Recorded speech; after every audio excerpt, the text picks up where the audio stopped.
During this Lent, I invite you to drink some beer. During this Lent, drink some.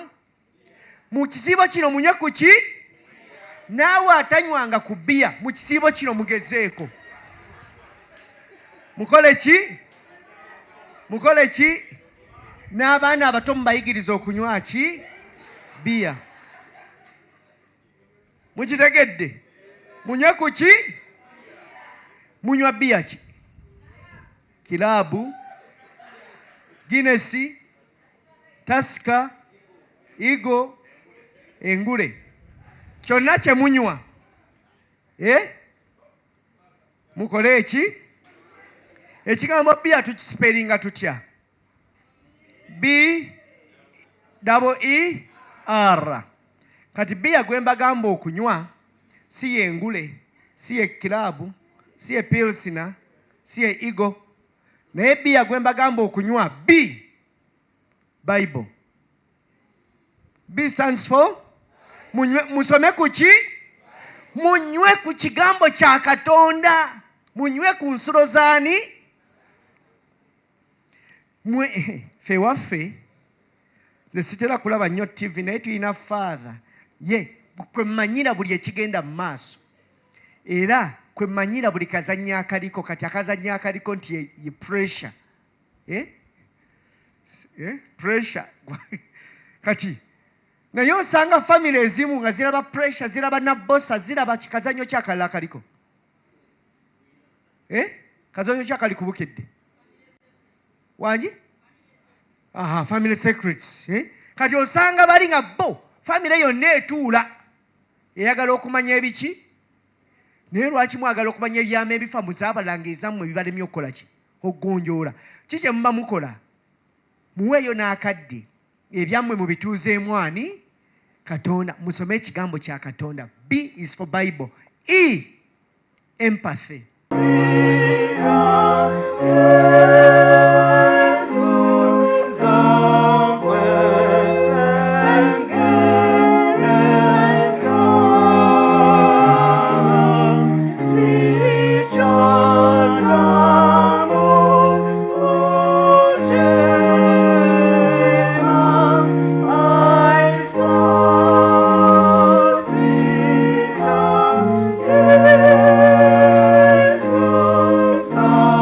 Well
Brothers and sisters, good afternoon.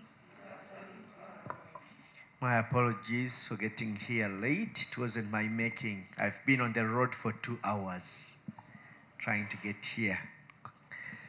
But we gather on this occasion to mark a very important moment in our life as Christians. Nga tuzzeeyo olunaku luno ne tukuza olw'evvungo olunaku olukulu lutukiza olugendo lwaffe ng'abakkiriza. Olugendo lw'omukkiriza lulimu ebitundu bibiri. Ekitundu ekisooka kyekyo okuva ku kuzaalibwa kwa Kristo okutuuka ku kufa n'okuzuukira. Ekitundu ekyokubiri kyekyo ekyokuzuukira n'okugenda mu ki? Mu ggulu. Birth to passion, death and resurrection to ascension.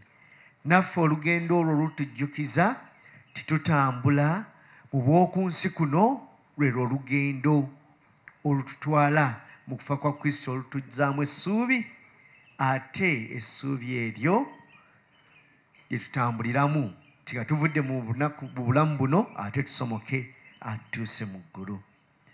Tumugulire emitima gyaffe mu linnya lya Patri n'erya Mwana n'erya Mwoyo Mutuukirivu.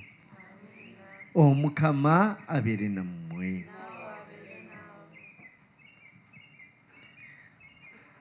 Let us pray. Grant, O Lord, that we may begin with holy fasting this campaign of Christian service, so that as we take up battle against spiritual evils, we may be armed with weapons of self-restraint.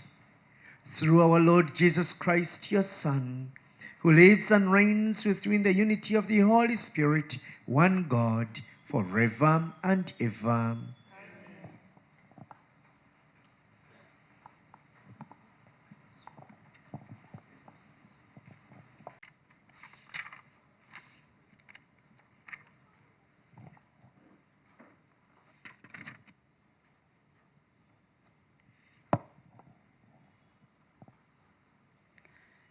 Muyize emitima gyammwe naye si byambalo byammwe bye tusoma mu kitabo kya Yoweeri omulanzi.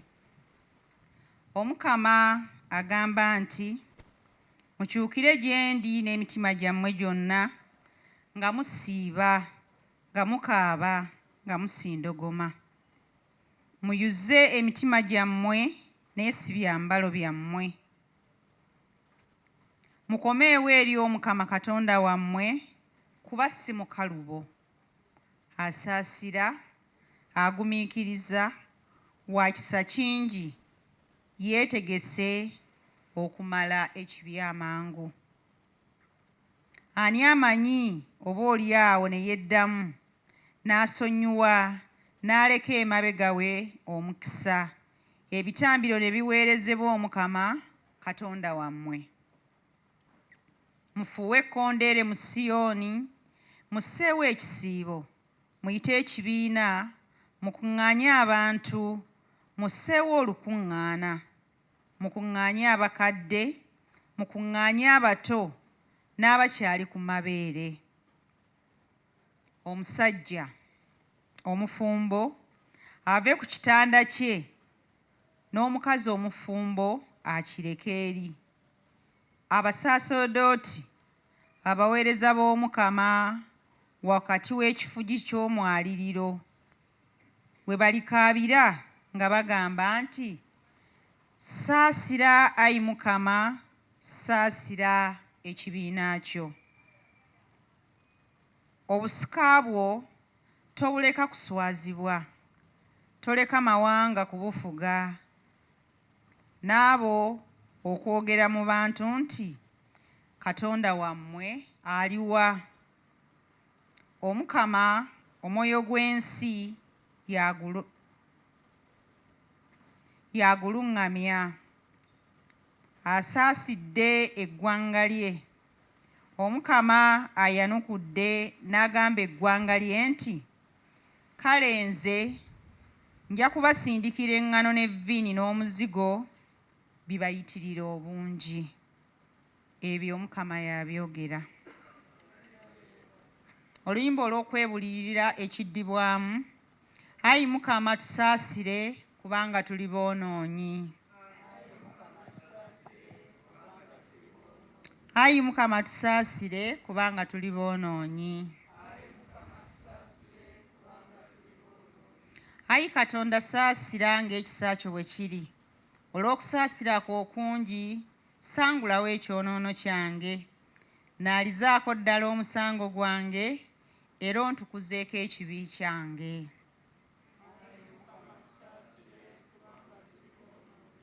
Anti ekyonoono kyange nze nkikkiriza.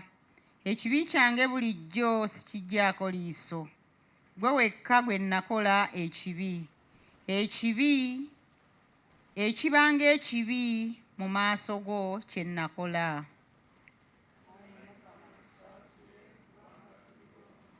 Tondaamu omutima omutukuvu Ayi Katonda, ozze buto mu nze omwoyo omugumu.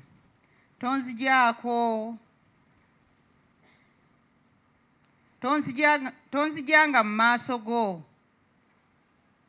kunkasuka eri, n'omwoyo gwo omutuukirivu togunzijangako.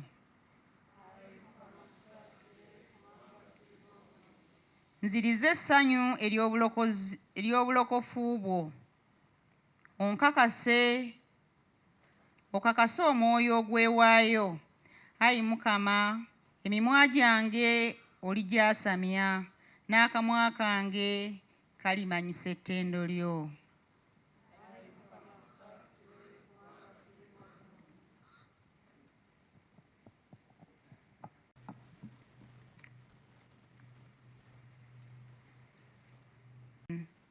We are ambassadors of Christ, God making his appeal through us. We beg you on behalf of Christ, be reconciled to God. For our sake, he made him to be sin who knew no sin, so that in him we might become the righteousness of God. Working together with him, then we entreat you not to accept the grace of God in vain. For he says, at the acceptable time I have listened to you and helped you on the day of salvation. Behold, now is the acceptable time. Now is the day of salvation. The word of God. May you raise to welcome the gospel.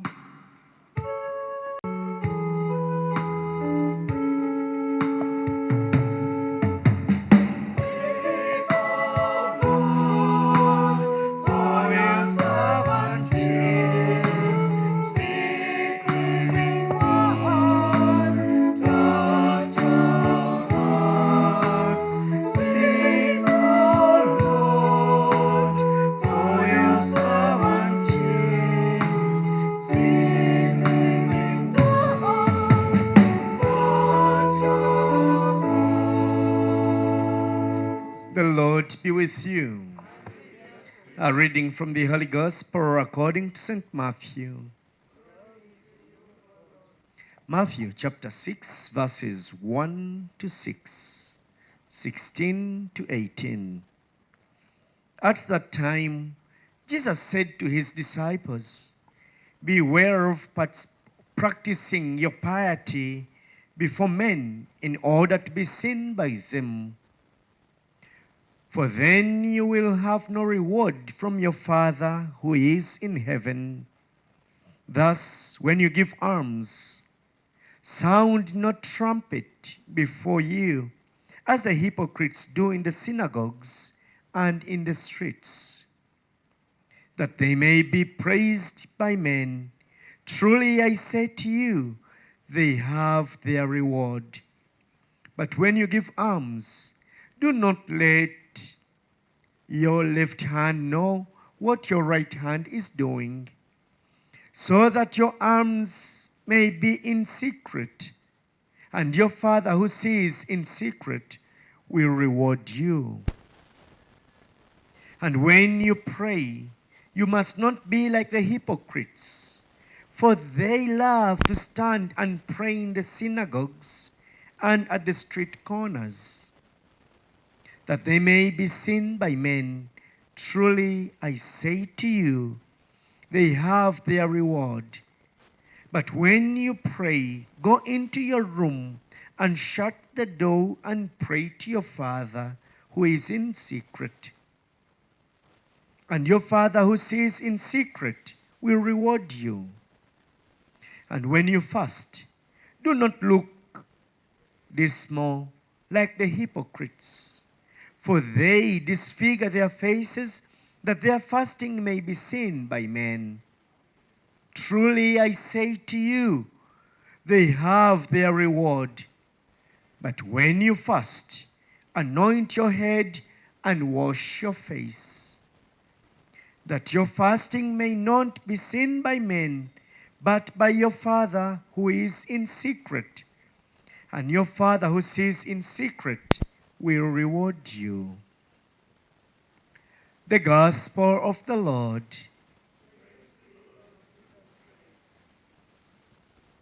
Please be seated.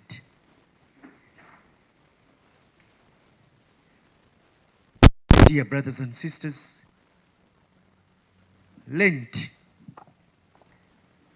oba ekisiibo budde bwaki?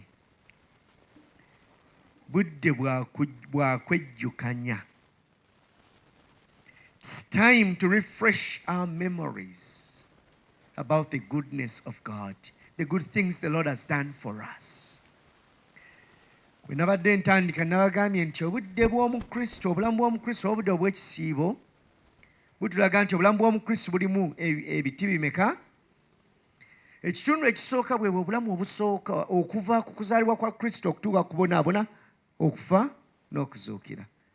Kati obulamu obuddako bwe bwo ly'essuubi erituzza obujja nga Kristo amaze okukola ki? Okuzuukira n'agenda mu ggulu. So buno obudde obw'ekisiibo bujja mu kitundu kino ekisooka nga tuvudde mu kirabo eky'obulamu. Bwe tuba tutambula tujjukizibwa nti oluusi tugenda ne tukola ki? Ne twerabira wa gye tuvudde, oluusi ne twerabira wa gye tukola ki? Gye tulaga. We at times lose focus. Era obudde buno butuzzaayo mu ddungu ne tufuna ekifaananyi ky'abaana ba Isirayiri, that Exodus, time from Egypt journeying to the promised land. Ng'omukama abaana ba Isirayiri abajja mu buddu e Misiri abatwala wa? Abatwala mu nsi enki? Ensuubise, ensi gye yabagamba ekulukuta amata n'omubisi gwaki? But what happened on their journey? Bwe baali mu lugendo olwo, baaterebuka, baalaba tebatuuka, ne balowooza n'okulowooza nti Katonda yabakola ki? Yabavaamu. Ne bakola n'akayana, ne bagamba kano akayana ye Katonda wammwe yabajja wa? Check how short is man's memory. Yoyo gwe baakaabira n'abawa n'ennyama mu ddungu, n'abawa emigaati. He was a God who supplied for them. But because of their short memory, olw'okuba nti beerabira ne beemulugunya Katonda, ne beemulugunyiza Katonda, ki kye yakola? He punished them. N'abaleetera emisota gibakole ki? Gibabojje. Ate mu mbeera eyo ne balaaja ne bagamba, ayi Katonda waffe tuwonye. N'abasaasira. Such is the nature of God. Ne bw'asunguwala, bwe weemenya adda mangu mu ki? Mu nteeko. Pope Francis yagamba, the nature of God is mercy. So buno obudde obw'ekisiibo bunojjukiza oluusi tugenda ne tuva ne tuluzinga focus of our God. Naye obudde obw'ekisiibo bujja nogamba buno tujjukire ky'omukama tatuli wala. Let's not forget that God is near to us. And that's why St. Paul said to us, this is the time. Buno bwe budde obukoze eki? Obusaanye bwe budde obw'okuloka. Time for salvation. So n'olwekyo abooluganda mu budde buno tujjukire ekyo. Omukama atuyita tujjukire ebikulu mu bulamu bwaffe ng'abakkiriza. what's important in life. Ebikulu ebyo tusobola bijjukira nga twekebedde mu mitima. How many of you loved examinations during your school times? Bameka abanyumirwanga ebigezo obudde bw'ebigezo mu ssomero? Singa oli wakuddayo kusoma ne bagamba nti nno kati lino essomero teriwa bigezo, bameka abanaasayininga apo? Waliwo abanaasayininga. Era ne mu university waliwo ze tuyita ki? Audit lectures, ezo ki? Ogenda ozikola osoma lectures but you don't do exams, si kyo? Ezo zinyuma kubanga tekuba stress. Naye mbuulira omuzadde yandyagadde okutwala omwana we mu ssomero ewatali bigezo. Wanika omukono. Ekitegeeza ebigezo mubyagaza balala si mmwe. Socrates yagamba unexamined life is not worth living. Obulamu obutaliimu bigezo tebukola ki? Tebugasa kubanga tosobola kula. You can't grow unless you are challenged and challenge yourself.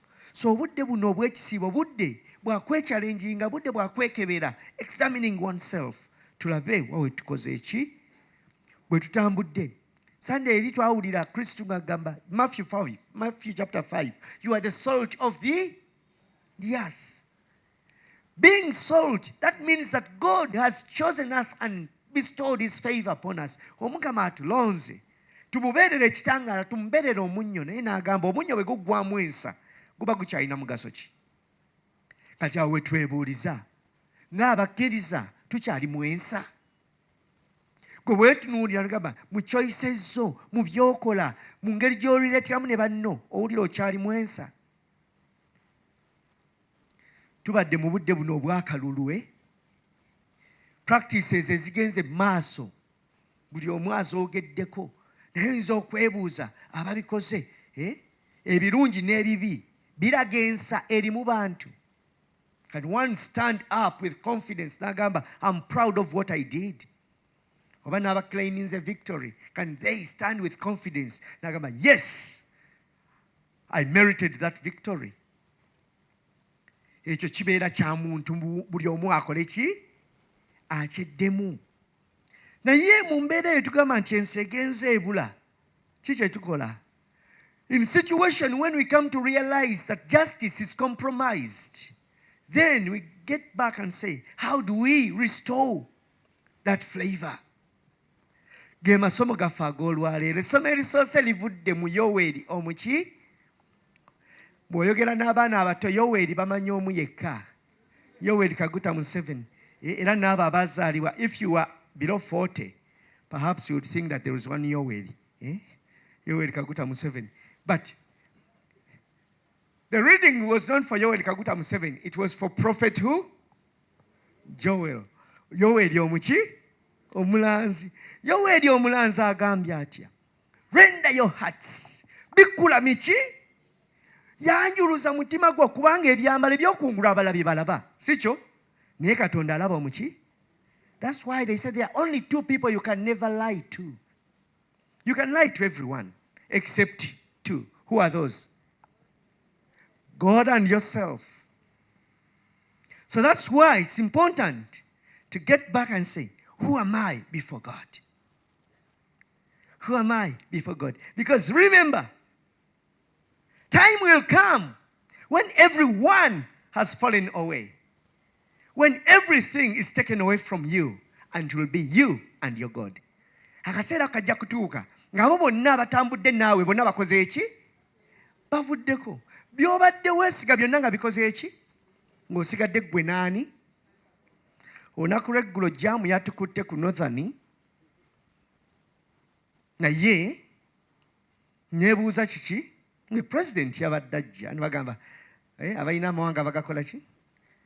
Naye unfortunately ne President we yatuukidde jaamu yabadde tannakola ki? Yabadde tannaggwayo. Baami ne ntunya musajja wattu nga jaamu naye amukoze eki? In the bubble of the bodyguards. Nengamba nti kati wano tuli mu kavuyo ffenna ke kaki? Ke kamu. So buli omu tewali amanyi wagenda kubeera mukadde ki? Okiraba? So what does that mean? Mu bulamu bwaffe buli omu yeetereeze. Baba nalabye abasirikale bwe batandika okupanikinga basumulula emmotoka biki. If everyone's heart is at peace, you don't need to panic about any situation. Okiraba? So that's why on Ash Wednesday we smear ashes. The word ash, A-S-H, as it as assessing situations leading to hell. Obudde buno bubeere obw'okunoonya embeera ezo ezitujja mwani mu Katonda ezituleetera obunkenke. Twetereeze. Yoweri omulazi kyava agamba nti Katonda muggulire omutima gwo. Byonna alina obuyinza obikola ki? Ate bw'omwemenyera akusaasira. Repent. He forgives. N'agamba nti toganya byansi bino kukola kikutwaliriza. Ebyensi biyita buki? Buyisi. We are here today, we are gone tomorrow. Paulo omutume n'agamba be reconciled. The reconciliation St. Paul is talking about is a gift, not that we have merited, but by God's favor. Okusonyiwa kwa Katonda si ffe twakukolerera wabula ye yakola ki? Ye yakutuwa. Tunuulira Adamu ne Eva bwe boonoona, Katonda yasooka okubanoonya. Adam, where are you? Bagamba Adam failed the first geographic question ever given to man. Where are you is a question of location, isn't it? Ye Adam oramuza, where are you? Gamba mpamu naked. Nga giruti emutta, oliwa ndi bwerere. Nedda yandigambye ndi mabega wa muti. Question of location. Okiraba? But what the Lord was asking, where are you in my love? Oli ludda wa mukwano gwange. Kiraga nti bwe twonoona Katonda alumwa okulaba nti naatuza muki? Mu mukwano gwe. Alumwa kati kyova olaba yatuwa n'omwana we atuyiira omusaayi gwe. The precious blood of Christ won our salvation because of the love of God. Paulo atugambe n'olwekyo omusaayi ogwo tugweyambe gunaaze byonna.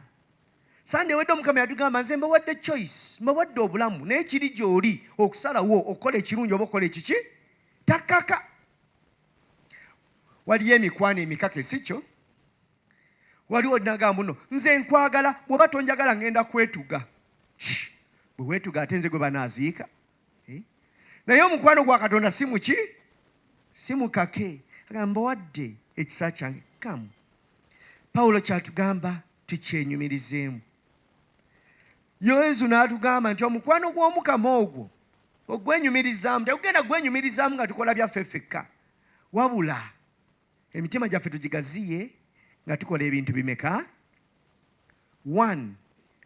Almsgiving. Tubeere ab'ekisa. Tubeere ab'ekisa. Ebikolwa ebyekisa ti era bagamba nti emmeeme gabaagaba eneekola ki? Eneegejjanga. Yesu atugambye bwe tugaba tugabe tutya? Tugabe mu mutima ki? Bw'oba ogaba bagamba omukono gwo ogwa kkono guleme kumanya gwa ddyo kyekukoleza eki. Abamu bwe bagaba baagala okutegeeza buli omu. Okiraba? Oli agenda n'akuwa olugoye oba n'akwazika olugoye ne mugenda ku pate. Bwe bakuwaana nti onyumye nnyo no omanyi nti oze nalumwazise. Ayagala okukola ki? Okukulabisa. Bw'ogaba weesonyiwe. Ate nyumirwa nti munno ky'omuwadde kimunyumidde. Si we guli?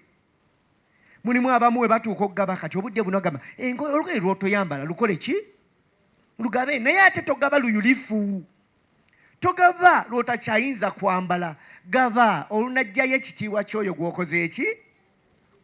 Awo wajja okuba nti no yes ky'ogabye kirungi. Mother Teresa agamba nti if you give something you should be able to feel the pain of that giving. Bw'ogaba ekintu muliwuliramu okukola ki? Okulumwa. Obe ne kakondo yo ng'ojagala naye otunuulira munno ye bambi tagulanga kakondo naye nga yeegomba okutambuza ku ki? Omugambe omanyi nze nina kakondo 6 eno ngikuwadde.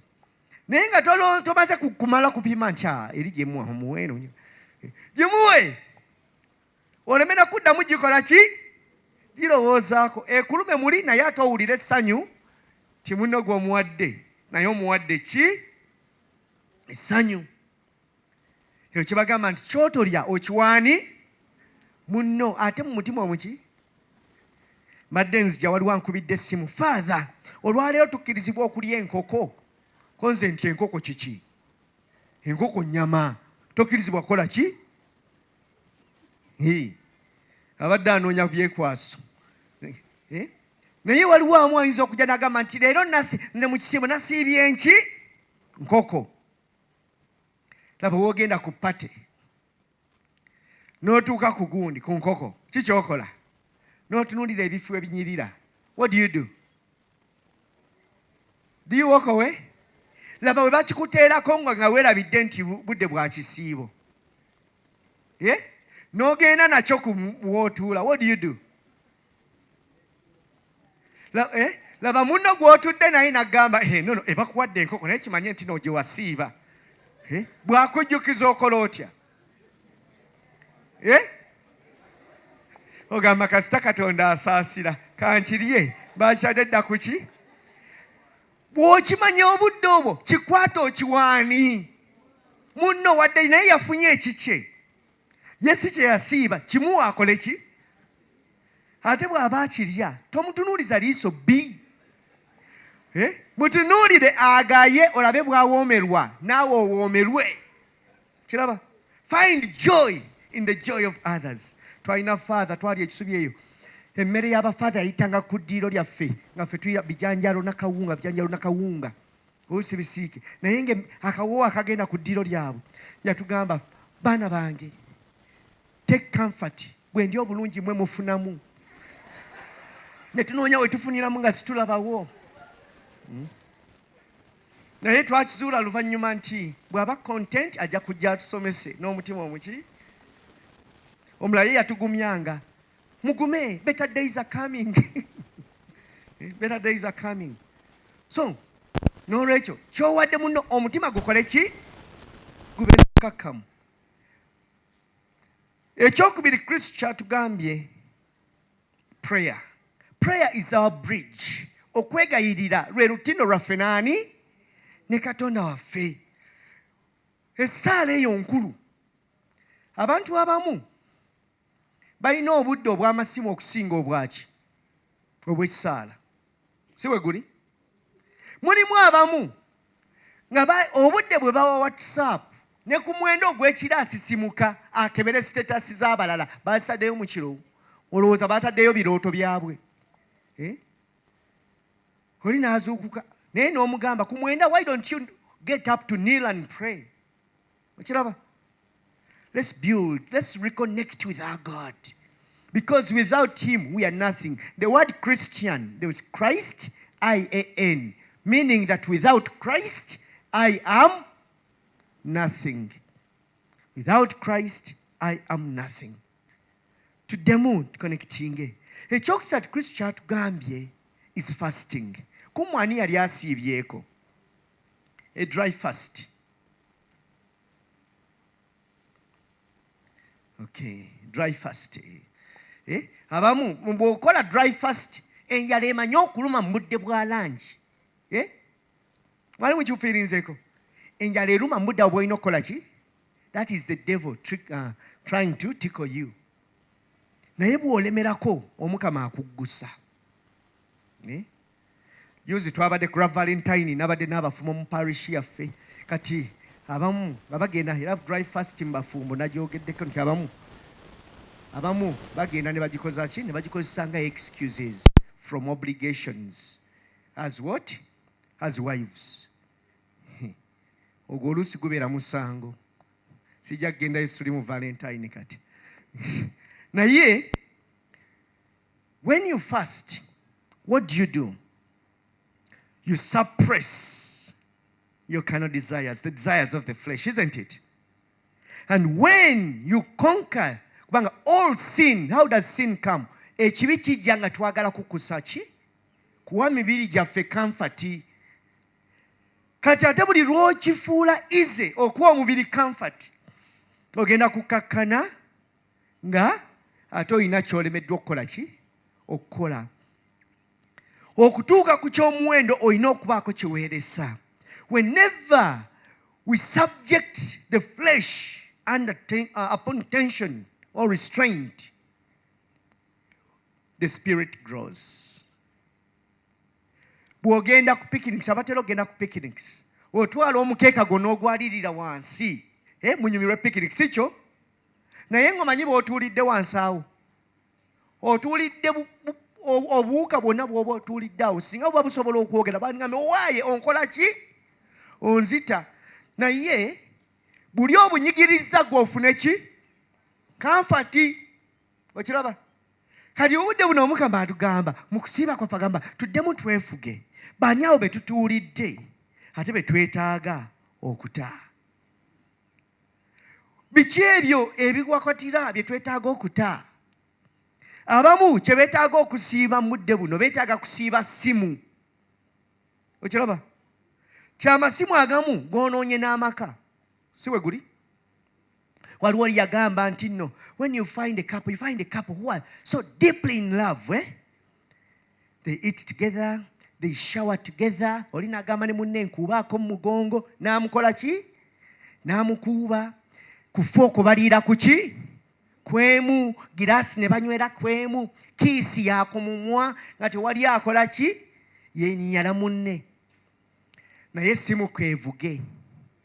Omwami yadduka mu kinaabiro nga ne sabbuuni akyamuliko lwakuba essimu ekoze eki evuze. Tayagala mukyala agikole ki? What is so sacred on the phone? Kyogitiisa munno. Kati ebyo Omukama gy'atugamba ti bye twetaaga okukola ki? Ebimu ebyo ebituleetera okubunkenge bwe twetaaga okusiiba. Omukama atukole ki? Atusumulule omanye nti you can survive without. Kiraba? Abamu ka beer, they can't go without a beer, isn't it? Oyinza okugamba mu budde buno obw'ekisiibo, I will sacrifice that beer, isn't it? Ka beer ako bw'osalawo nti ogenda kukasiiba no succeeding, nga kitegeeza you are building the will power against the bottle. Naye bw'obeerawo n'ogamba nti I can't live without the bottle, kitegeeza you have sacrificed your will to the bottle. Ti bottle yekola ki? Yekufuga. Naye wali bw'osalawo okuzimba gundi ogamba bottle nti ne bw'ebeerawo sijja gikola ki? Sijja ginywa. Kitegeeza okuze. Kyolina ekyomuwendo ate kyeweegasseeko. So tulwane mu kusiiba kuno. Ate webaga bw'ogamba nti osiibye bbiya tekitegeeza nti no tereka amacupa go 40 oba obadde onywemu buli lunaku. Ku Easter obeere ne cupa z'ameka? Nedda. Owooza kimu eyeeterekera butera okukola ki? Okukya. No.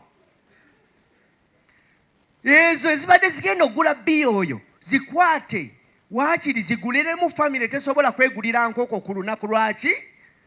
Lwa Easter.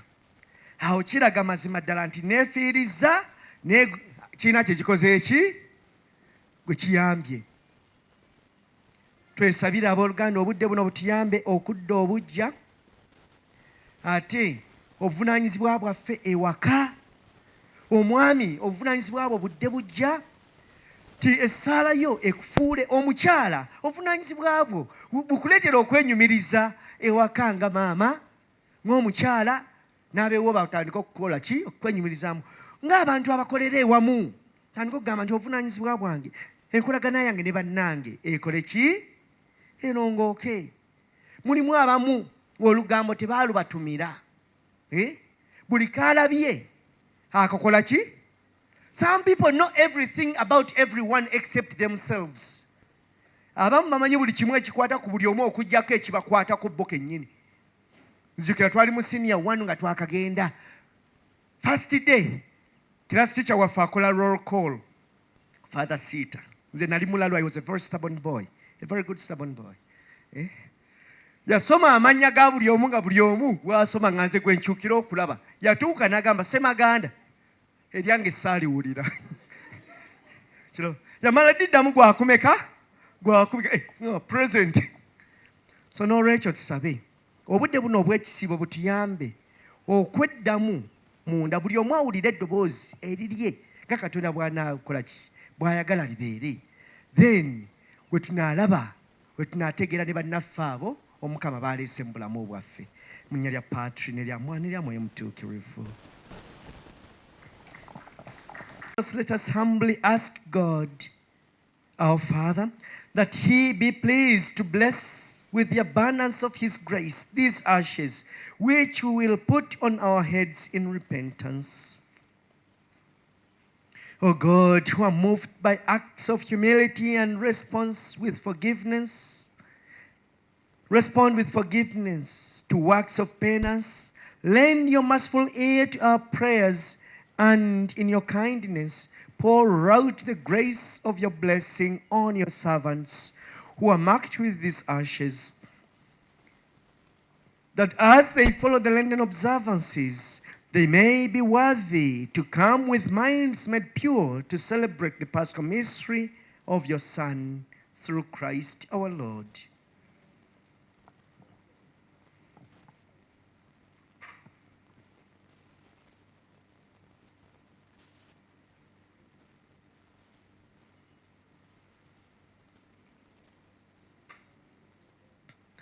At the smearing of the ashes, you say, remember you were dust, and unto dust you shall.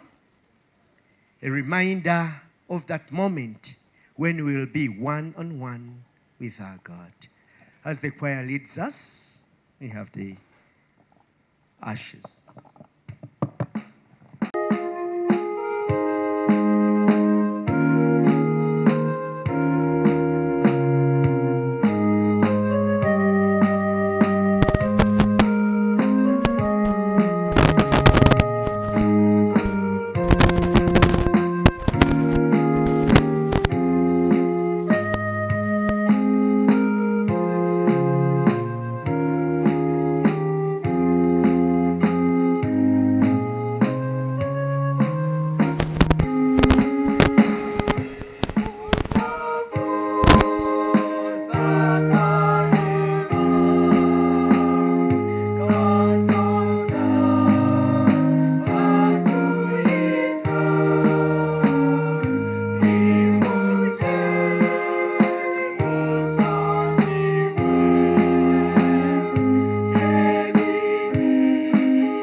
As we solemnly offer the annual sacrifice for the beginning of Lent, we entreat you, O Lord, that through works of penance and charity, we may turn away from harmful pleasures and cleansed from our sins, may become worthy to celebrate devoutly the passion of your Son, who lives and reigns forever and ever. The Lord be with you. Lift up your hearts. Let us give thanks to the Lord our God. It is right and just, our duty and our salvation, always and everywhere to give you thanks, Lord, Holy Father, Almighty and eternal God. For through bodily fasting you restrain our faults, raise up our minds, and bestow both virtue and its rewards through Christ our Lord. Through him the angels praise your majesty, dominions adore and powers tremble before you. Heaven and the virtues of heaven and the blessed seraphim worship together with exaltation. May our voices, we pray, join with theirs in one chorus of exultant praise as we acclaim.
For these gifts we pray, by sending down your Spirit upon them like the dewfall, so that they may become for us the body and blood of our Lord Jesus Christ.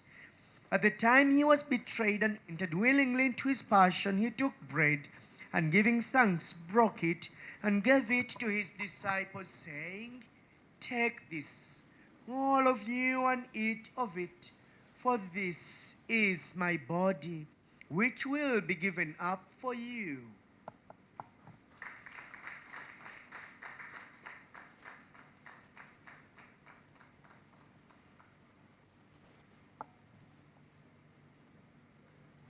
In a similar way, when supposed the chalice, and once more giving thanks, he gave it to his disciples, saying, "Take this, all of you, and drink from it. For this is the chalice of my blood, the blood of the new and eternal covenant, which will be poured out for you and for many for the forgiveness of sins. Do this in memory of me."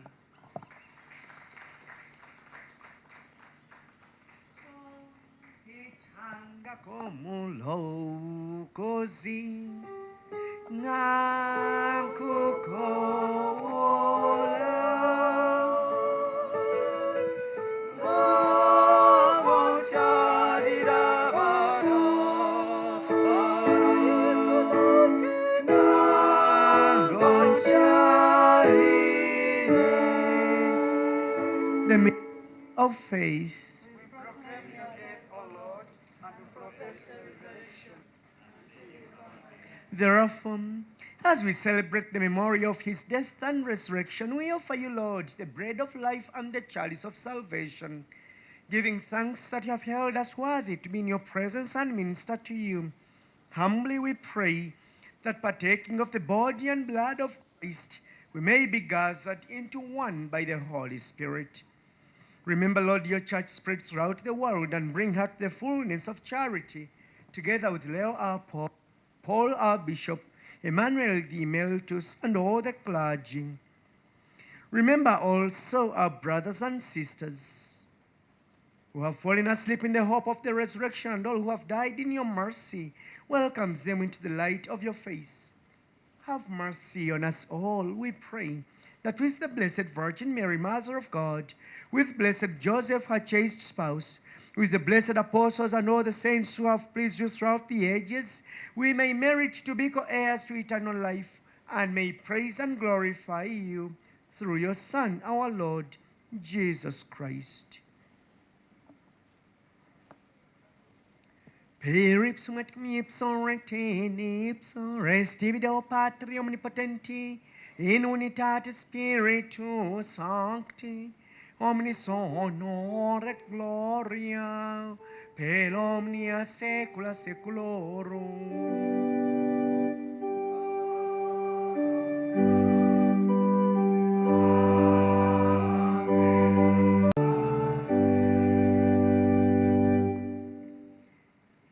The season of Lent is an invitation for us to reflect those elements which take us away from that dignity as sons and daughters of God.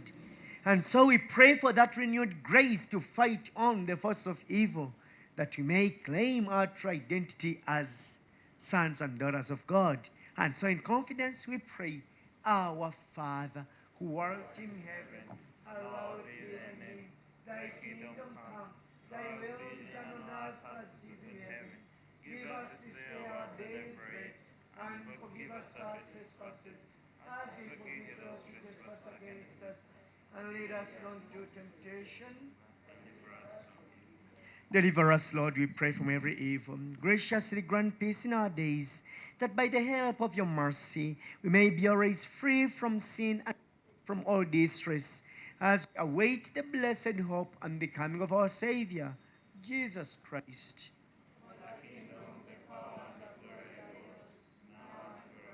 Lord Jesus Christ, who said to your apostles, Peace I leave you, my peace I give you, look not on our sins, but on the faith of your church, and graciously grant her the peace and unity in accordance with your will, who live and reign forever and ever. May the peace of the Lord Jesus be with you all. Tugenda ntuuka okwagaliziganya emirembe. Naye olina akwagaliza emirembe ng'otunuulira feesi n'ogamba lwaki togyesigalizza?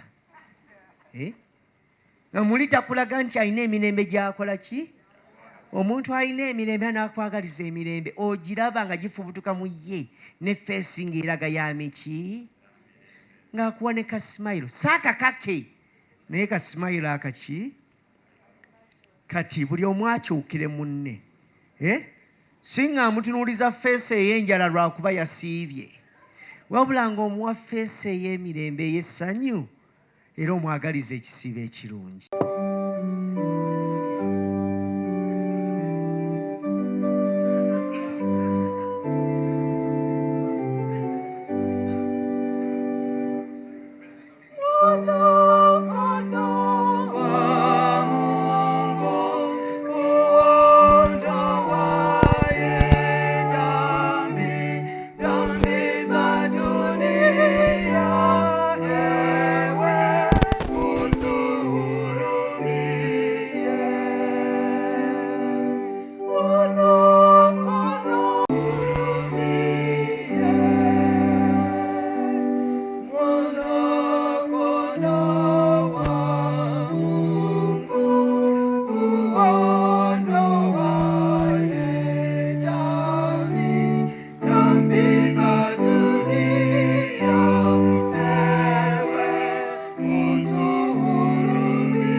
Behold him who takes away the sins of the world.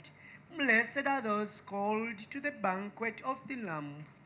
Lord, I'm not worthy that you should enter my room, but only say a word, and my soul shall be healed. May the body and blood of Christ keep us safe for life everlasting.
He who ponders the law of the Lord day and night yields fruit in due season.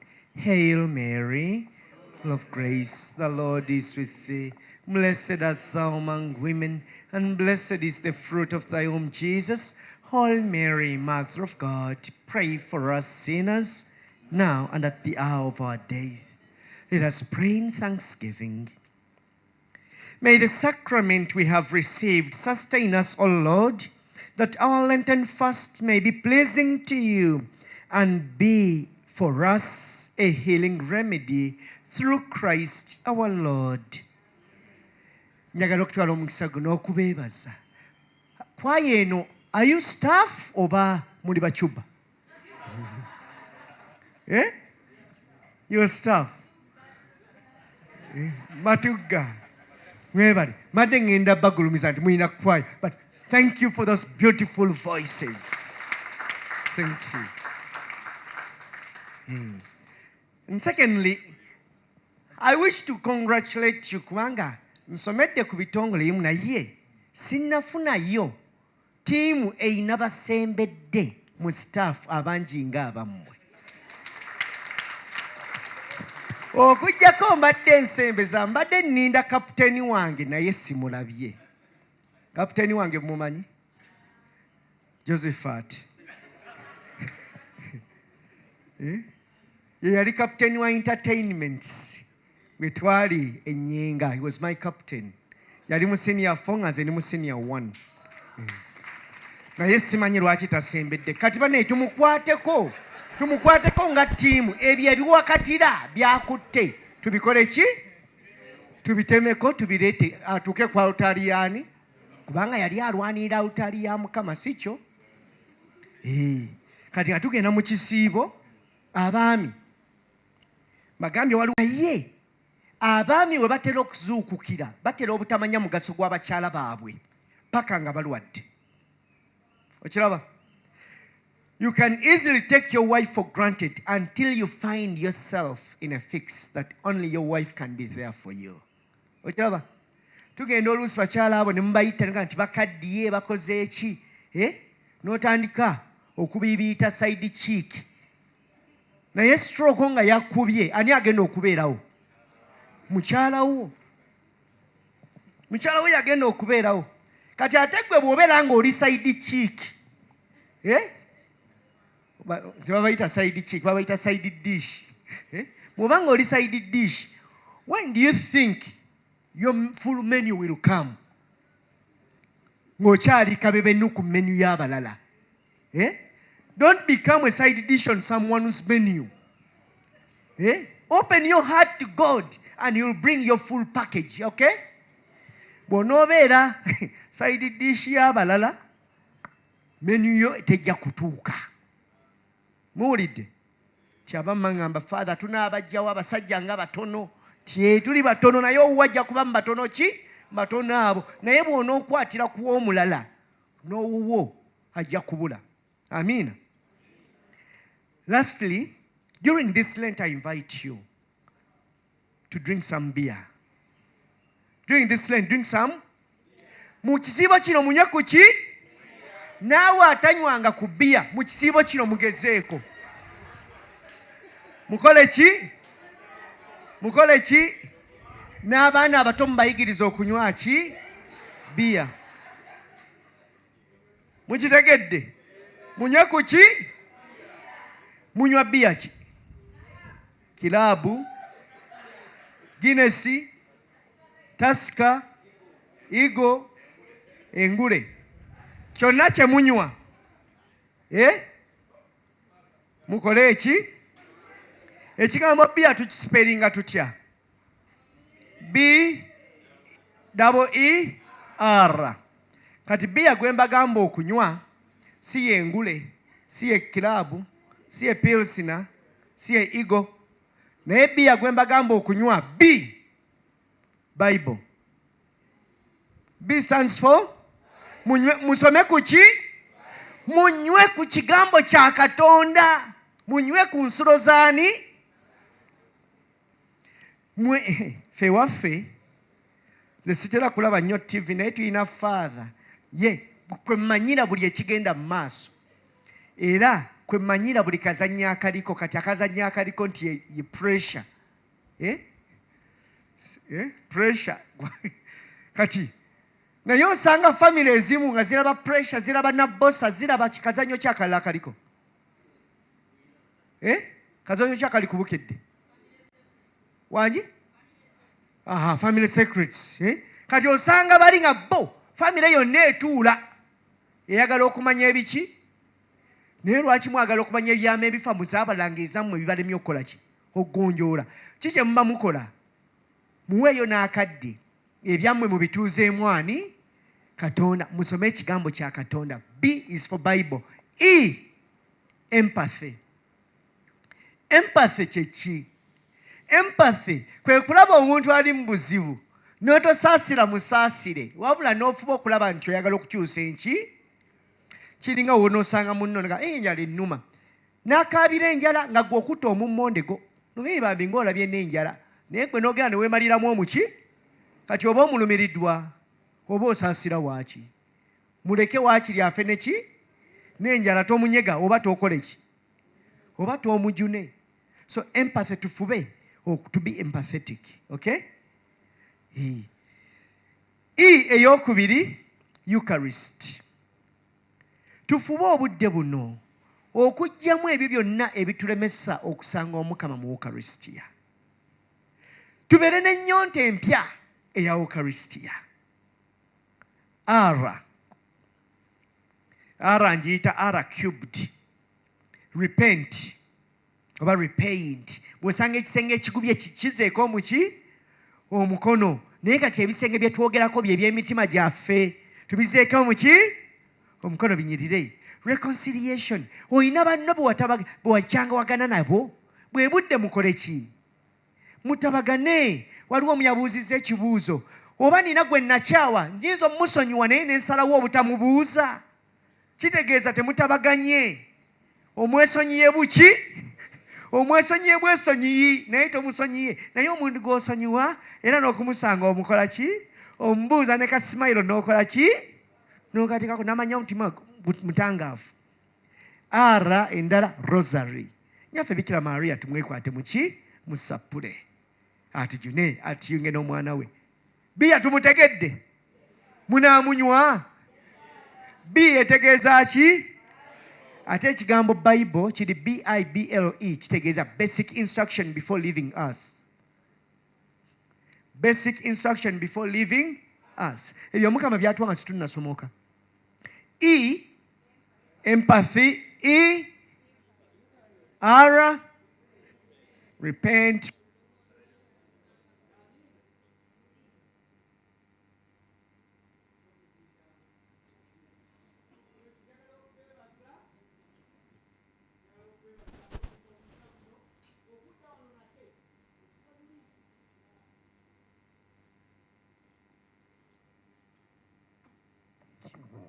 Njagala okubeebaza omukisa guno ate okumpi okudda okuva lwe twali nga tuteekerateekera Christmas kati tuteekerateekera Pasika kikulu nnyo. So tuggule emitima gyaffe. Kristo ye yazaalibwa mu ffe luli ate azuukire mwani. Tusabe omukisa gw'Omukama. The Lord be with you. Bow your heads. Pour out a spirit of compunction, O God, on those who bow before your majesty. And by your mercy, may they merit the rewards you promise to those who do penance through Christ our Lord. And may the blessing of the Almighty God, the Father, the Son, and the Holy Spirit come down upon you and remain with you now and forever. Our Mass is ended. Go forth in peace, glorifying the Lord by your lives. Kati abagenda ku WhatsApp status nga munoonya status z'abalala mwe mbawadde status eyammwe eyaki eya bia mugende mugiteekeko abalala bamanyi bia w'ekisiibo. He's the head of projects in Kampala Archdiocese, and he's also the parish priest of Nansana. So when you pass by Nansana, please make a stopover. He's building actually. So you go there and support him. We are here with him last December when you had the Christmas carols. Most of you didn't turn up, and continue visiting him. I would like to thank our choir. It is called Holy Matters Namugongo Choir. Holy Matters Choir Namugongo. It is our choir. They are always with us every month. Yes, so the word staff and is the one that brought problems, but they are ours. Yes.